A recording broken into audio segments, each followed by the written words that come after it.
Welcome back. Pakistan کی جانب سے افغانستان میں گزشتہ شب کوئی کارروائی نہیں کی گئی۔ پاکستان کارروائی کرتا ہے تو اعلان کرتا ہے۔ D G I S P R lieutenant general Ahmed Sharif Chaudhry کہتے ہیں Afghan Taliban regime non state actors کی طرح فیصلے نہ کرے۔ دہشت گردوں کے خلاف ایکشن تک طالبان رجیم سے بات چیت نہیں ہوگی۔ ہمارا مسئلہ افغان عبوری حکومت سے ہے، افغانستان کے لوگوں سے نہیں۔ افغان حکومت دہشت گردوں کے خلاف کارروائی کرے، Taliban regime non state actors جیسے فیصلے نہ کرے۔ ترجمان پاک فوج لیفٹیننٹ جنرل احمد شریف چودھری کی سینئر صحافیوں سے غیر رسمی گفتگو۔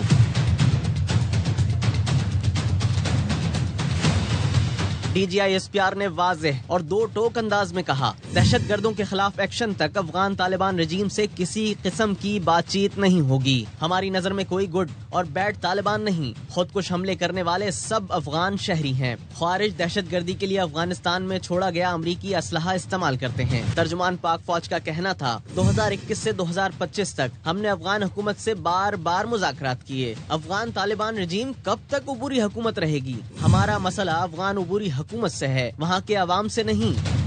پاکستان کی جانب سے کل رات افغانستان میں کوئی کارروائی نہیں کی گئی۔ پاکستان جب بھی کارروائی کرتا ہے اس کا باقاعدہ اعلان کرتا ہے۔ دہشت گردی کے خلاف جنگ لڑنے کے لیے اپنے گھر کو ٹھیک کرنا ہوگا۔ پاکستانی عوام اور فوج ملک دشمنوں کے خلاف متحد ہے۔ لیفٹیننٹ جنرل احمد شریف چودھری نے کہا بیرون ملک سے سوشل میڈیا اکاؤنٹس ریاست کے خلاف بیانیاں بنا رہے ہیں۔ پاک افغان سرحد پر اسمگلنگ اور پولیٹیکل کرائم کا گٹھ جوڑ توڑنے کی ضرورت ہے۔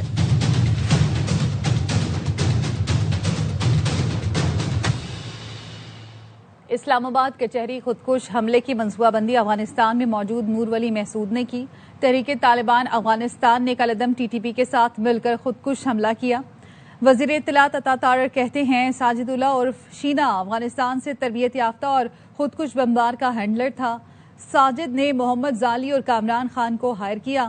حملہ آور عثمان شنواری ننگرہار کا رہائشی تھا۔ حملہ ہوا 11 نومبر کو G11 کچہری پہ۔ انٹیلیجنس بیورو اور سی ٹی ڈی نے حملے کے 48 گھنٹے کے اندر 4 ملزمان گرفتار کیے۔ ساجد اللہ عرف شینا پکڑا گیا۔ اس کے بعد یہ کامران خان، محمد زالی اور شاہ منیر۔ ساجد اللہ عرف شینا اس سوسائڈ بامر کو بھی لے کے آیا، اس جیکٹ کو بھی لے کے آیا۔ اس نے 2015 میں تحریک طالبان افغانستان جوائن کی اور اس نے افغانستان کے مختلف ٹریننگ کیمپس کے اندر ٹریننگ حاصل کی۔ سارا جو اس کی پلاننگ ہوئی اس حملے کی، فطر الخوارج اور ٹی ٹی پی کا جو سربراہ ہے نور ولی محسود، یہ اس نے پلاننگ کی اپنے کمانڈر داد اللہ کے ذریعے۔ اس میں تو کوئی شک و شبہ نہیں کہ اس کے تانے بانے افغانستان سے ملتے ہیں۔ بہت بڑی یہ کامیابی ہے۔ 48 گھنٹے کے اندر ان لوگوں کا پکڑے جانا ایک بہت بڑا ریکٹ انکور ہوا ہے۔ افغانستان میں مقیم باجوڑ کے رہائشی داد اللہ نے خودکش حملے کی پلاننگ سے آگاہ کیا۔ اسی نے پشاور کے قبرستان میں خودکش جیکٹ پہنچائی۔ ملزم ساجد اللہ نے اعترافی بیان میں کہا مجھے پیغام دیا گیا آپ کے پاس عثمان نامی خودکش حملہ آور آئے گا۔ حملہ آور میرے پاس آیا، 1-2 دن میرے ساتھ رہا۔ ساجد اللہ ہے۔ 2016 میں یہاں سے چلا گیا افغانستان۔ کنڑ میں میرا ملاقات ابو حمزہ سے ہوا جو امارت اسلامیہ کا کمانڈر تھا۔ ٹریننگ وغیرہ کی، 1 مہینے بعد میں واپس پاکستان میں آ گیا۔ 2023 میں جب میں گیا افغانستان ابو حمزہ لوگوں کے پاس، داد اللہ جو تھا وہ تحریک طالبان میں کمانڈر تھا، اس کا رہائی وہ باجوڑ سے تعلق رکھنے والا تھا۔ اس نے ہمیں کہا کہ اسی طرح بندہ جو خودکش بمبار کرے گا اور جیکٹ ہم بھیجیں گے وہ اس کو پہنانا ہے۔ آنے کے بعد ایک دن اس نے مجھے کہا تصویریں بھیجتے ہیں اور آپ جا کے قبرستان سے یہ خودکش جیکٹ لے کے جانا ہے۔ جب ہم آئے پشاور اخون بابا قبرستان میں، ادھر سے سیدھے اسلام آباد 26 نمبر میں پہنچا۔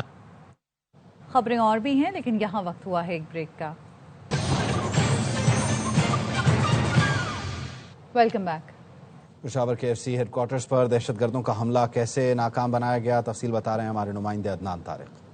فیڈرل کانسٹیبلری کے ہیڈ کوارٹر میں اس وقت موجود ہوں جہاں پر دہشت گردوں نے حملہ کیا، اور یہ وہ ہیڈ کوارٹر کا مرکزی دروازہ ہے جہاں پر خود کش حملہ آور جو تھے اس نے اس گیٹ میں جو ہے پہلا دھماکہ کرتے ہوئے اندر داخل ہوئے۔ یہاں پر دوسرے حملہ آور کو جو ہے سامنے اسنائپر جو تھا یہاں پہلے SOPs کے مطابق یہاں پر موجود تھا، جس نے یہاں پر ایک خود کش حملہ آور کو جو ہے وہ ٹارگٹ کرتے ہوئے یہیں پر اس کو جو ہے جہنم وال سے کیا۔ اس وقت ہمارے ساتھ ڈپٹی کمانڈر ہمارے ساتھ ہیں جاوید صاحب۔ انتہائی بہتر رسپانس کی وجہ سے یہ سارا معاملہ 3 سے 3.5 منٹ میں ختم ہوا. یہی پہ جہاں پہ ہم کھڑے ہیں موٹر سائیکل سٹینڈ ہے, یہی پہ دونوں چپ گئے. آگے سے ایس پی کے مطابق ہماری جو بلٹ پروف گاڑی آپ کو نظر بھی آ رہی ہے, یہ وہ بلٹ پروف گاڑی ہے جس نے حملے کو جو ہے یہیں تک محدود کیا. انہوں نے ادھر سے روکا, اس چھت پہ جو ہماری ڈیوٹی تھی انہوں نے ادھر سے روکا, پیچھے بھی جو ہماری اس کے مطابق لگی ہوئی تھی اس کے فائر کرنے سے جو اس نے جیکٹ پہنا ہوا تھا وہ پٹ گیا اندر. الحمدللہ وہ ایک فائر تک نہ کر سکے. یہیں پہ محدود ہوئے اور یہیں پہ ہی دونوں کو مردار بھی کیا گیا. ٹیکسٹ بک رسپانس جس کو ہم کہتے ہیں, یعنی کہ جو کتابوں میں لکھا ہے ہو بہو اس پہ عمل والی رسپانس تھا جوانوں کا. جس نقصان کی نیت سے وہ آئے تھے وہ نہ کر سکے. ایک بڑا دہشت گردانہ حملہ تھا, لیکن سیکورٹی فورسز فرنٹیئر کانسٹیبلری کے جوانوں نے جو ہے بر وقت کارروائی کرتے ہوئے یہاں تک ان کو محدود کر دیا اور دہشت گردوں کے حملے کو ناکام بنا دیا. سیکیورٹی فورسز کا بنو میں انٹیلیجنس بیسڈ آپریشن 22 خارجی دہشت گرد جہنم واصل. ISPR نے بتایا ہے کہ دوران آپریشن خوارج کے ٹھکانے کو مؤثر انداز میں نشانہ بنایا گیا.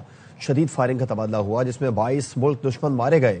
بھارتی اسپانسرڈ خارجیوں کو ختم کرنے کے لیے سینیٹائزیشن آپریشن بھی کیا گیا. صدر وزیر اعظم اور وزیر داخلہ نے بنو میں دہشت گردوں کے خلاف کامیاب آپریشن پر سیکیورٹی فورسز کو خراج تحسین پیش کیا. صدر زرداری نے کہا بھارتی پشت پناہی میں سرگرم خوارج کا قلع قمع ریاست کی اولین ترجیح ہے. شہباز شریف بولے پوری قوم دہشت گردی کے خاتمے کے لیے بہادر مسلح افواج کے شانہ بشانہ کھڑی ہے. محسن نقوی نے کہا قوم کی حمایت سے فتنہ ہندوستان اور سہولت کاروں کو کہیں چھپنے نہیں دیا جائے گا. اینٹی شپ بیلسٹک میزائل کا کامیاب تجربہ. بیلسٹک میزائل سمندر اور زمین پر کامیابی سے اہداف کو نشانہ بنا سکتا ہے. ISPR نے بتایا ہے کہ weapon system state of the art guidance اور جدید سہولتوں سے آراستہ ہے. Chief of naval staff admiral Naveed Ashraf نے میزائل کے کامیاب تجربے کا مشاہدہ کیا. ISPR کے مطابق یہ کامیابی پاکستان کی ٹیکنالوجیکل مہارت اور پاک بحریہ کے عزم کا ثبوت ہے. صدر مملکت، وزیر اعظم، فیلڈ مارشل، سروسز چیفز کے سائنسدانوں اور قوم کو مبارکباد. کامیاب میزائل تجربے سے پاک بحریہ کی قومی اور دفاع کی صلاحیت کو مزید تقویت ملی ہے.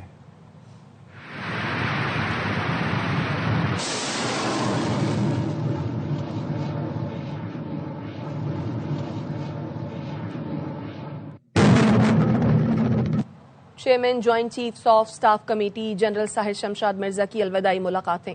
GHQ میں فیلڈ مارشل آصم منیر سے ملاقات. یادگار شہداء پر حاضری، پھولوں کی چادر چڑھائی. فوجی دستے نے جنرل ساحر شمشاد مرزا کو گارڈ آف آنر پیش کیا. جنرل ساحر شمشاد مرزا نے ایئر ہیڈ کوارٹرز میں air chief marshal Zaheer Babar اور وزارت خارجہ میں نائب وزیر اعظم اسحاق ڈار سے ملاقات کی.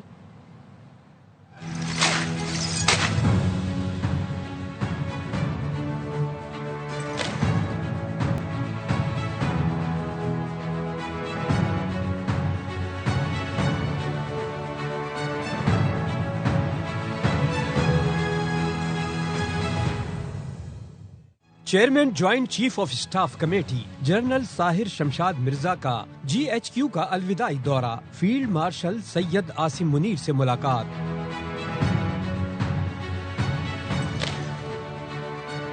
یادگار شہداء پر حاضری، پھولوں کی چادر چڑھائی. پاک فوج کے چاک چوبند دستے نے جنرل ساحر شمشاد مرزا کو گارڈ آف آنر پیش کیا.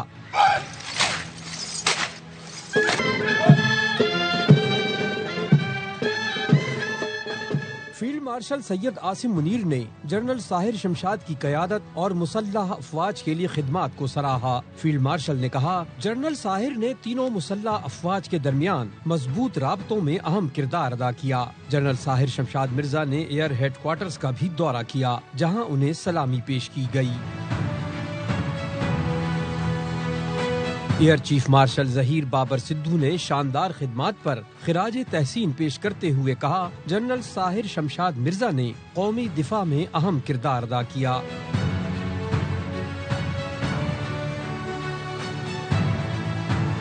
نائب وزیر اعظم اور وزیر خارجہ اسحاق ڈار سے بھی الوداعی ملاقات ہوئی. وزارت خارجہ پہنچنے پر نائب وزیر اعظم نے پرتپاک خیر مقدم کیا. جنرل ساحر شمشاد کی قیادت دفاع پاکستان کے لیے خدمات کو خراج تحسین پیش کیا. وزارت خارجہ میں جنرل ساحر شمشاد کے اعزاز میں ظہرانہ بھی دیا گیا.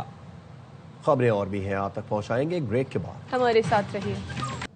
کراچی کنگز کے اونر سلمان اقبال نے PSL میں آئندہ 10 سال کے فرنچائز رائٹس کے معاہدے کی تجدید کر دی. PCB کی پیشکش باضابطہ طور پر قبول کر لی. سلمان اقبال کہتے ہیں یہ ہمارے لیے فخر اور ذمہ داری کا لمحہ ہے۔ پی ایس ایل کے ساتھ اس وقت جڑے جب پاکستان میں کرکٹ کی واپسی مقصد تھا۔ اقبال نے پی ایس ایل کے ساتھ 10 سال کے فرنچائز رائٹس کے معاہدے کی تجدید کر دی۔ اونر سلمان اقبال نے ایکس پر پیغام میں لکھا، 1 دہائی قبل ہم نے پاکستان میں کرکٹ واپس لانے کا وعدہ کیا تھا۔ یہ صرف معاہدے کی تجدید نہیں بلکہ لیگ کی تعمیر کے لیے ہمارا ویژن ہے۔ سلمان اقبال نے لکھا، ہم نے لیگ کی مہنگی ترین فرنچائز ہونے سے لے کر پاکستان کرکٹ کے ستون ہونے تک کا سفر طے کیا۔ یہ مشن جاری رہے گا۔ کراچی کنگز ٹیلنٹ کے معیار کو اوپر لے کر جائے گا۔ چیئرمین پی سی بی بھی کراچی کنگز کی کاوشوں کے معترف، کہا کراچی کنگز نے لیگ کے وقار میں اضافے کے لیے اہم کردار ادا کیا۔ پی ایس ایل کے لیے سلمان اقبال اور ان کی ٹیم کا کردار قابل تعریف۔ C E O P S L Salman Naseer بولے، اگلی دہائی میں بھی کراچی کنگز کے ساتھ کام کرنا اعزاز ہوگا۔ کراچی کنگز 2020 کی پی ایس ایل چیمپئن تھی اور اب بھی مقبول ترین فرنچائز ہے۔ کراچی کنگز نے پاکستان بھر میں ٹیلنٹ ہنٹ پروگرام کے ذریعے نوجوان کھلاڑیوں کو موقع دیا۔ ڈیوڈ وارنر، کرس گیل، کیرن پولارڈ اور کمار سنگاکارا جیسے اسٹار کھلاڑیوں نے کنگز کی نمائندگی۔ وزیر مملکت مذہبی امور کھیلداس کوہستانی کا بھارتی وزیر دفاع کو 2 ٹوک جواب، کہا پاکستان کے 1 انچ کا دفاع کریں گے، میلی نظر ڈالنے والوں کی آنکھیں نکال دیں گے۔ رکن قومی اسمبلی نے مزید کہا کہ کمیٹی راجیش کمار نے کہا سندھ پاکستان کا حصہ تھا، ہے اور رہے گا۔ کے قیام کے لیے پہلی قرارداد سندھ اسمبلی سے آئی۔ ہمارے ملک پہ، ہمارے وطن عزیز پہ میلی آنکھ سے دیکھیں گے تو ہم آپ کی آنکھیں نکالیں گے۔ پاکستان ہمیشہ زندہ باد۔ ہم پاکستان کی محب وطن ہندو برادری، انڈین ڈیفنس منسٹر نے سندھ کے متعلق بیان دیا ہے، ہم اس کی شدید الفاظ میں مذمت کرتے ہیں۔ تو ہم پاکستان کو، سندھ کو اپنی ماں کا درجہ دیتے ہیں۔ سندھ پاکستان کا پہلے بھی خوبصورت حصہ تھا، آج بھی خوبصورت حصہ ہے اور ہمیشہ سندھ رہے گا۔ ایرانی سپریم نیشنل سیکیورٹی کونسل کے سیکریٹری ڈاکٹر علی لاریجانی نے صدر مملکت، وزیر اعظم اور نائب وزیر اعظم سے ملاقاتیں کی ہیں۔ صدر آصف زرداری نے پاک بھارت جنگ میں ایران کی مستقل حمایت پر شکریہ ادا کیا۔ صدر زرداری نے کہا دونوں ملکوں کو گیس پائپ لائن منصوبے کا قابل عمل حل تلاش کرنا چاہیے۔ ڈاکٹر علی لاریجانی نے کہا پاکستانی افواج کی بہادری اور حالیہ واقعات میں کامیابی کو سراہتے ہیں۔ وزیر اعظم نے 2 طرفہ تعلقات کو مزید مضبوط اور وسیع کرنے پر زور دیا۔ علی لاریجانی نے دفتر خارجہ میں نائب وزیر اعظم اسحاق ڈار سے بھی ملاقات کی۔ برطانیہ میں سیاسی پناہ کی درخواستیں دینے والوں میں پاکستانی سر فہرست ہیں۔ 175 ملکوں کی فہرست میں پاکستان پہلے نمبر پر ہے۔ تفصیلات بتا رہے ہیں نمائندہ ARY زاہد نور۔ برطانیہ میں اسائلم سیکرز کا بہت چرچا ہے اور ایسے میں ہوم آفس کے کچھ اعداد و شمار سامنے آئے جن کے مطابق برطانیہ میں سیاسی پناہ کی درخواستیں دینے والوں میں پاکستانی جو ہیں وہ سر فہرست ہے۔ 175 ممالک کی فہرست میں پاکستان جو ہے وہ پہلے نمبر پر آیا اور دوسرے نمبر پہ افغانستان اور تیسرے پہ ایران آیا ہے۔ ان پاکستانیوں میں وہ لوگ شامل ہیں جو پاکستان سے ویزا لے کے برطانیہ آئے، جن میں اسٹوڈنٹس کی بڑی تعداد ہے جو کہ 6000 کے قریب ہے۔ ورک پرمٹ اور وزٹ ویزا پہ آنے والے بڑی تعداد اس میں شامل ہے۔ ہوم آفس کے اعداد و شمار کے مطابق برطانیہ نے پاکستان کو سال 2024 میں 1,62,000 جو ویزے ہیں وہ پاکستانی شہریوں کو جاری کیے۔ ہوم آفس سے یہ مطالبہ کیا جا رہا ہے کہ اگر اتنی بڑی تعداد میں ان ممالک سے لوگ ویزا لے کر یہاں پہ سیاسی پناہ کی درخواستیں دے رہے ہیں تو پھر اس سارے نظام کو روکا کیوں نہیں؟ غزہ میں شدید بارش، مظلوم بے گھر فلسطینیوں کی زندگی مزید مشکل ہو گئی۔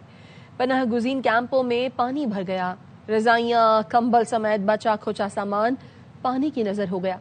اسرائیلی مظالم کے شکار بیشتر فلسطینی سخت سردی میں کھلے آسمان تلے زندگی گزارنے پر مجبور ہیں۔ خواتین کہتی ہیں خیمے پرانے ہو چکے، ہر طرف سے پانی آ رہا تھا، بچے پوری رات ٹھٹھرتے رہے، بیماریاں پھیل رہی ہیں، جائیں تو کہاں جائیں۔